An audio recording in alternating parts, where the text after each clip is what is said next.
your podcast and YouTube blog covering the German startup scene with news, interviews, and live events.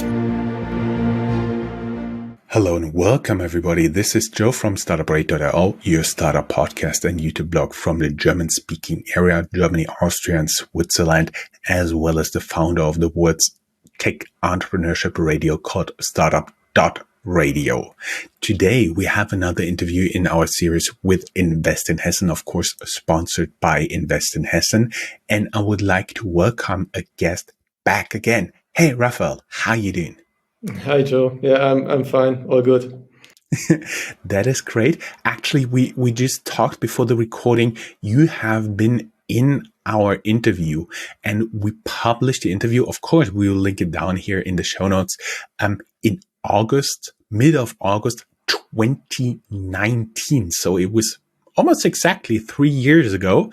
And That's you true. guys are still going strong. Congratulations for that. And today we are talking because you guys announced earlier this year that you raised a 5.5 million Series A funding. But before we get into that, let us first talk a little bit about you and Compredict. And everybody who's watching this on YouTube, he sees behind you the two cars with the Compredict logo and writings on it. So they can already guess you're somehow related to cars, right?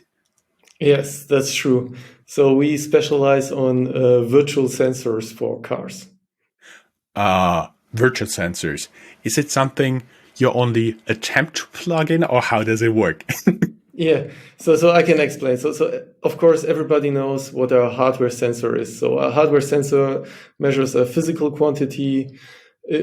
In vehicles, there are many hardware sensors which measure different physical quantities like the wheel speeds or accelerations or temperatures or other physical quantities.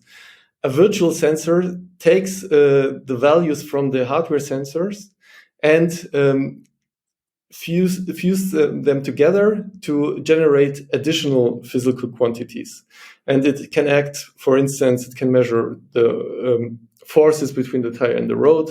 This is a virtual sensor we have. We have another virtual sensor which can measure the current vehicle mass or temperatures in the battery pack of certain cells. We have virtual sensors for that. So there are many different use cases for our virtual sensors.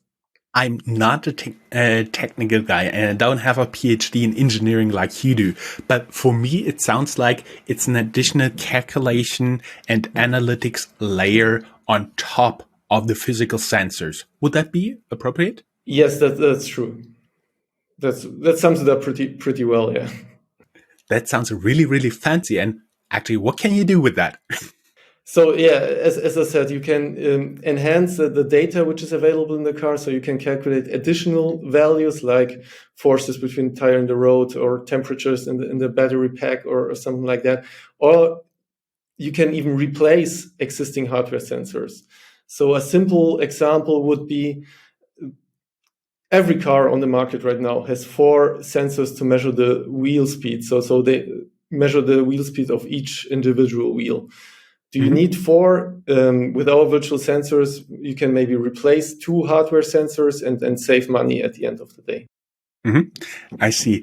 And when we've talked like years ago, really years ago, I remember that you also did some work for development of new cars so that you can virtually test parts. Is that still what you're going for? Yes, that's still a part of our whole software solution. So this is rather a small market, but also a market we provide a solution for. So you have to imagine automotive companies, they have a lot of development cars.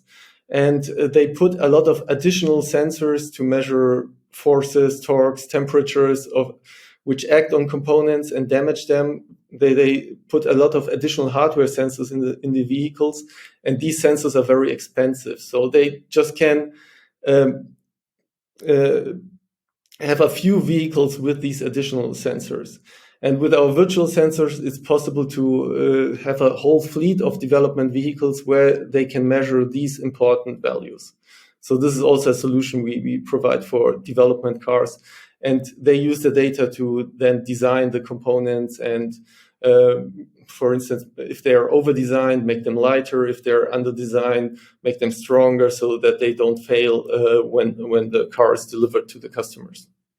That sounds very much like you're very early in the lifespan of a new car model, meaning in the development.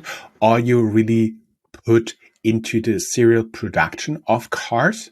Yes. So for us, the development and the serial production of vehicles are very much connected. So during the development phase, there is a lot of interesting data for us to train our virtual sensors. So we use a lot of data from the development phase of the vehicles to train our virtual sensors.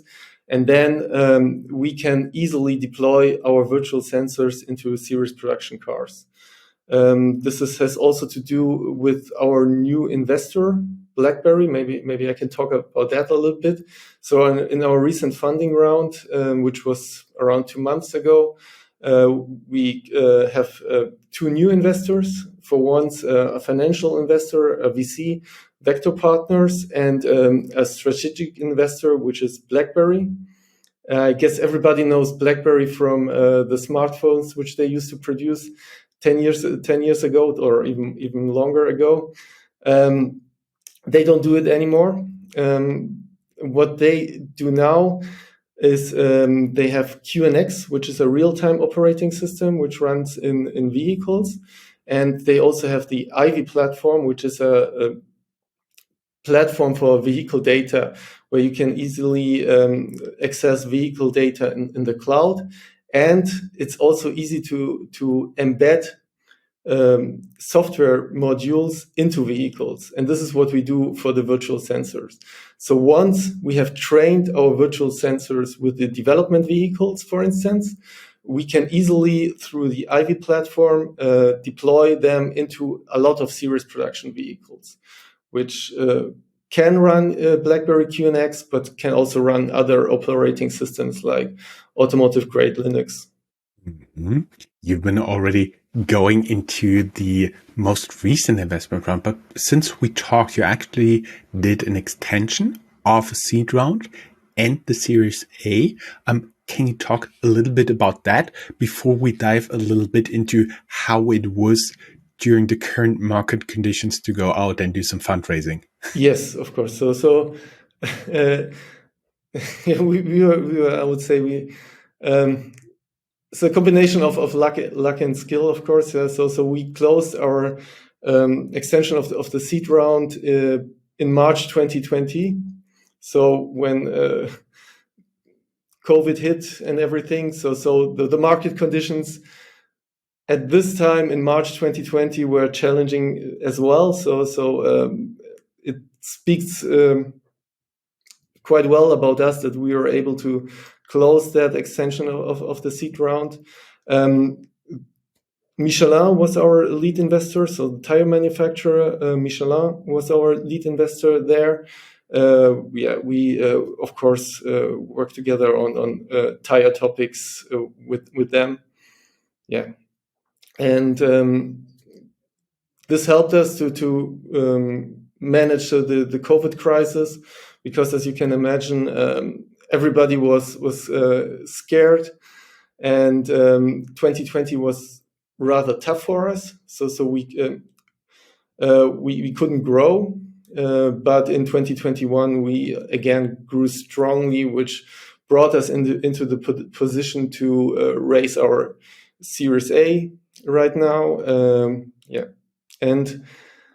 The market conditions are tougher than they were mid of 2021. Of course, everybody knows that. But I think we have a strong product. We have a strong traction with our customers. That's why we were able to raise our Series A. Series A usually means you're past $1 million annual recurring revenue. I was wondering, do you see an impact in terms of the valuation you've gotten or the money you've gotten that may have been 10, 20, 30% higher before the current downturn of the private markets? Yeah, maybe it's hard to speculate about that. I would say because you cannot do it like an A/B testing. Yeah, so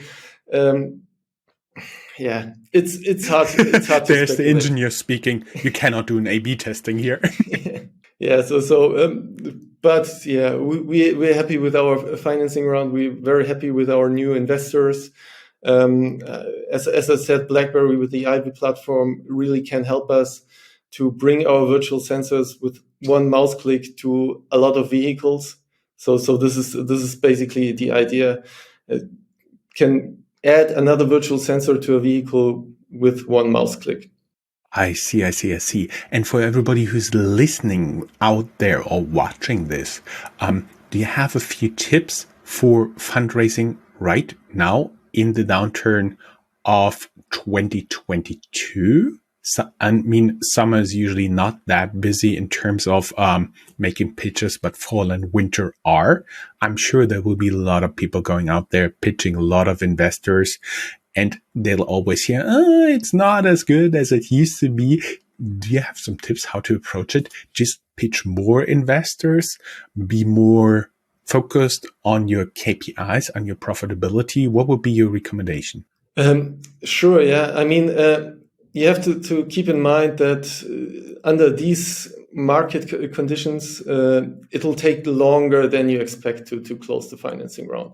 So in this case, cash management is key because you have to plan some extra months before the cash runs out. So you'll be able to negotiate correctly with the investors and get a good deal. So yeah, looking at cash, managing the burn rate. I guess this is the main tip from my side. Mm-hmm. I see. Usually we have a few more questions. One of them would be, you guys are now pretty well funded. First question is, how long do you expect under the current condition your funding should last? So we always plan with that the funding lasts around 2 years.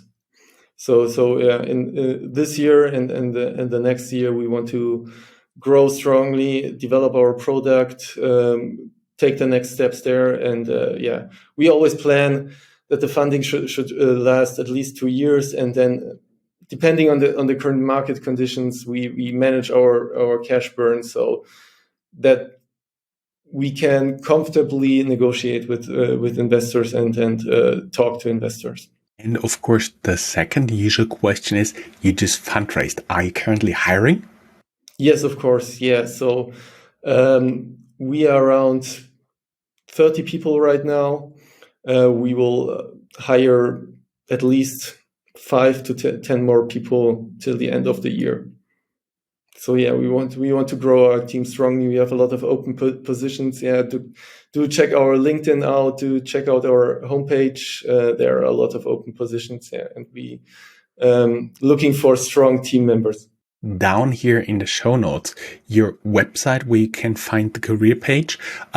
One more question, because we do have a very international audience in the first half of 2022. We've been heard in over 100 countries. Will you also be open to completely remote jobs? Yes, completely remote. Of course, in Germany, this is no problem.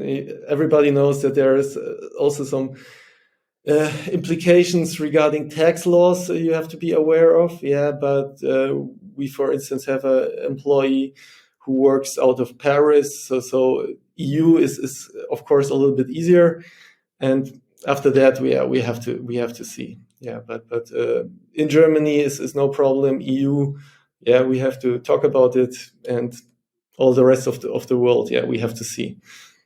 I see.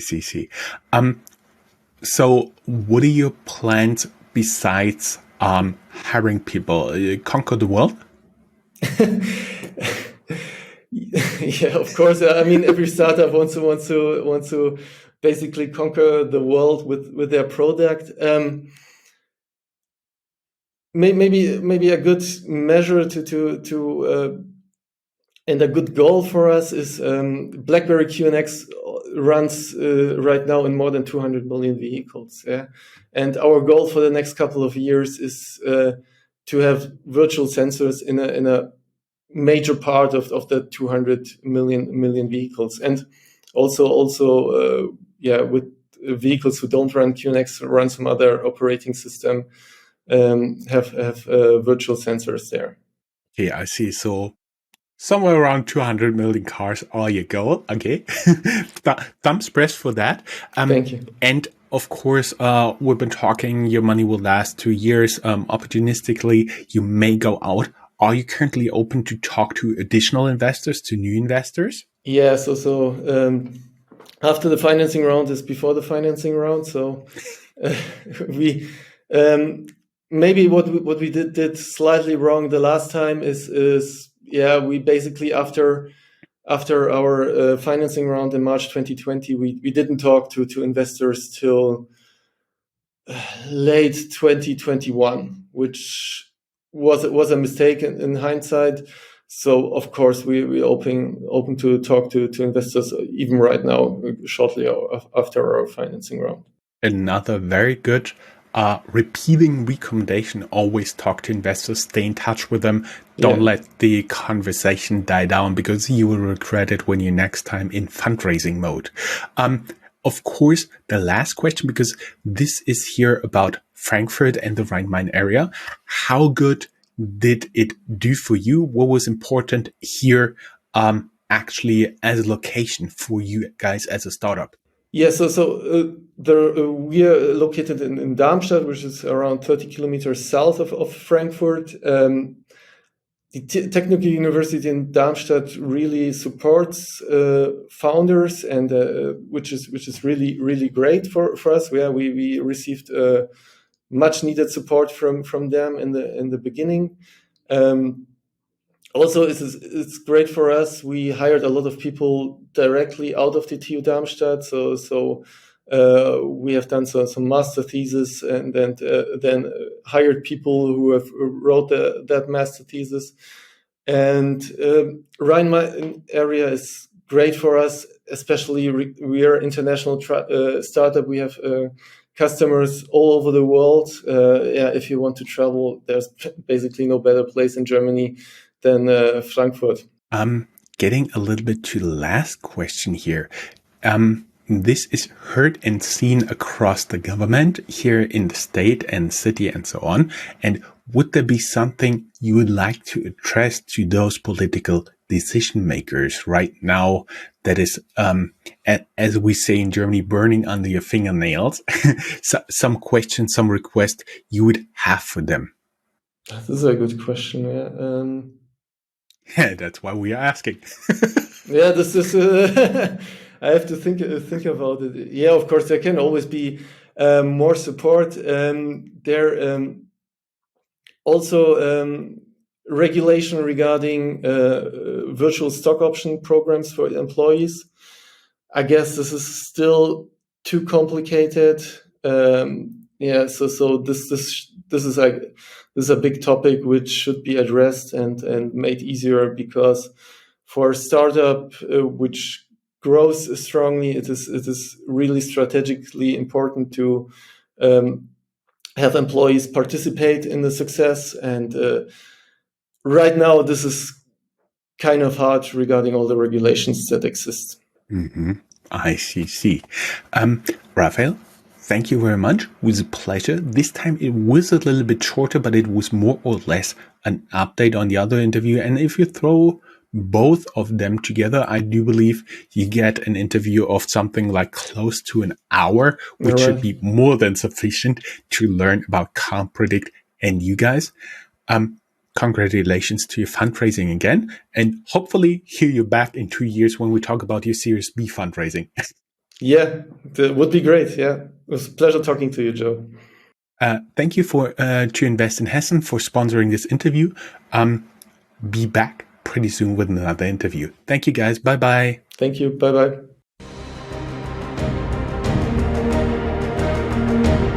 That's all, folks. Find more news, streams, events, and interviews at www.startuprad.io. Remember, sharing is caring.